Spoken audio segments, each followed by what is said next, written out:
welcome to Plant Sapiens.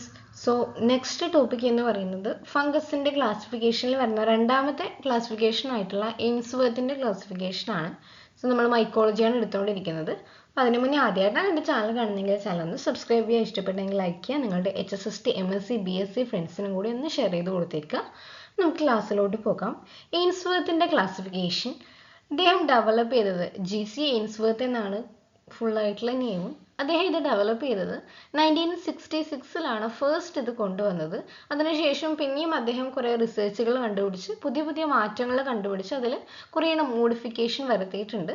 1971 1973 ഇങ്ങനെ അതിൽ fungus and fungus like ഓർഗാനിസത്തിനെയാണ് അവർ മോർഫോളജി അല്ലെങ്കിൽ അവയുടെ റീപ്രൊഡക്റ്റീവ് സ്ട്രക്ചർ എന്നിവ ബേസ് ചെയ്തിട്ട് ക്ലാസിഫൈ ചെയ്തിട്ടുണ്ട്.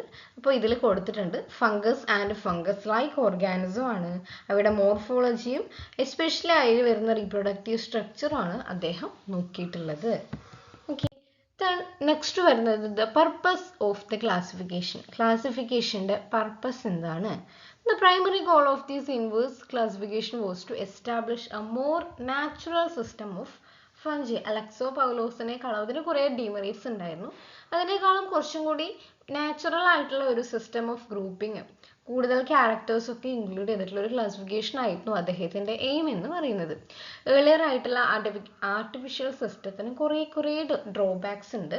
അപ്പം അതൊക്കെ മാറ്റിയതിന് ശേഷം ഒരു മോർഫോളജിക്കൽ ഫീച്ചർ അതിൽ മെയിൻലി ഇൻക്ലൂഡ് ചെയ്യുന്നത് അവയുടെ റീപ്രൊഡക്ഷൻ ആയിരിക്കണം. ഓക്കെ, അവയുടെ ലൈഫ് സൈക്കിൾ എങ്ങനെയാണെന്നും അവയുടെ സ്പോർ പ്രൊഡക്ഷൻ എങ്ങനെയാണ് എന്നീ രണ്ട് കാര്യങ്ങൾ കൂടുതൽ എംഫസിസ് കൊടുത്തുകൊണ്ടാണ് ഈ ഒരു എയിംസ്വർത്തിന്റെ ക്ലാസിഫിക്കേഷൻ അദ്ദേഹം ഇപ്പോൾ നാച്ചുറൽ ആക്കാൻ വേണ്ടിയിട്ട് യൂസ് ചെയ്തത്. അപ്പം നമുക്ക് ഈ ഒരു ക്ലാസിഫിക്കേഷനിലോട്ട് പോയി കഴിഞ്ഞാൽ ഈ ഒരു കിങ്ഡം ഫംഗസിനെ അദ്ദേഹം രണ്ട് മേജർ ഡിവിഷനായിട്ട് ഡിവൈഡ് ചെയ്തിട്ടുണ്ട്. ഡിവിഷൻ മിക്സോ മൈക്കോട്ടയും ഉണ്ട്, ഡിവിഷൻ യൂമൈക്കോട്ട. അങ്ങനെ രണ്ട് ഡിവിഷൻ ഉണ്ട്. ഈ ഓരോ ഡിവിഷനിലും വരുന്ന സബ് ഡിവിഷൻസ് ഏതൊക്കെയാണെന്ന് നോക്കാം.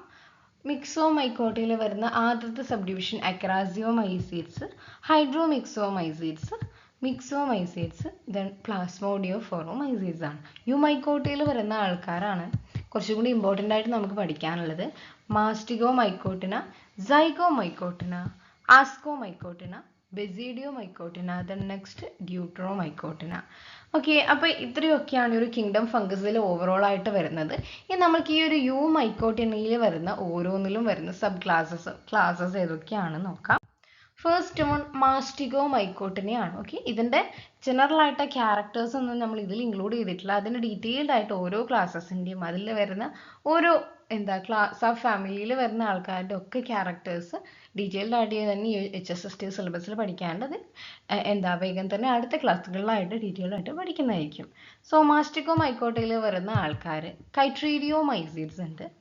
ദെൻ നെക്സ്റ്റ് ആൾക്കാർ ഹൈഫോകൈട്രീഡിയോമൈസീഡ്സ്, ഊമൈസീഡ്സ്, പ്ലാസ്മോഡിയോഫോറോമൈസീഡ്സ് ആണ് മാസ്റ്റിഗോമൈക്കോട്ടിനയിൽ വരുന്നത്. ദെൻ സൈഗോമൈക്കോട്ടിനയിൽ വരുന്ന രണ്ടാൾക്കാർ സൈഗോമൈസീഡ്സ്, ട്രൈക്കോമൈസീഡ്സ് ആണ്. ദെൻ ആസ്കോമൈക്കോട്ടിനയിൽ വരുന്ന ആൾക്കാർ ഹെമിയാസ്കോമൈസീഡ്സ്, പ്ലക്ടോമൈസീഡ്സ്, പൈറനോമൈസീഡ്സ്, ഡിസ്കോമൈസീഡ്സ്, ലേബൽബിനിയോമൈസീഡ്സ്, ലൊക്യുലോ ആസ്കോമൈസീഡ്സ്. ദെൻ ബെസിഡിയോമൈക്കോട്ടിനയിൽ വരുന്നത് ടിലിയോമൈസീഡ്സ്, ഹൈമനോമൈസീഡ്സ്, ഗ്യാസ്ട്രോമൈസീഡ്സ്. ഡ്യൂട്ടറോമൈക്കോട്ടിനയിൽ വരുന്നത് ബ്ലാസ്റ്റോമൈസീഡ്സ്, ഹൈവോമൈസീഡ്സ്, സീലോമൈസീഡ്സ്. ഓക്കെ, അപ്പോൾ ഇതൊക്കെയാണ് ഈ ഒരു ഡിവിഷനിൽ വരുന്ന കിങ്ഡം, ഫൈലം, അതിൽ വരുന്ന ക്ലാസ് ഡിവിഷൻസ്, ക്ലാസ്. ഇതൊക്കെയാണ് ഈ ഒരു എയിംസ്വർത്തിൻ്റെ പറയുന്നത്. കുറച്ചും കൂടി എക്കണോമിക്കലി അല്ല, കുറച്ചും കൂടി ഇമ്പാക്ട്സും കുറേ ചേഞ്ചസൊക്കെ കൊണ്ടുവന്നിട്ടാണ് ഇദ്ദേഹം ഈ ഒരു ക്ലാസിഫിക്കേഷൻ നടത്തിയിട്ടുള്ളത്. അപ്പോൾ ഇദ്ദേഹം കൊണ്ടുവന്ന ചേഞ്ചസ് എന്തൊക്കെയാണെന്നുള്ള ഒരു വീഡിയോ അടുത്ത ക്ലാസ്സിലായിട്ട് ഇടുന്നതായിരിക്കും. അത്രയേ ഉള്ളൂ. Thank you.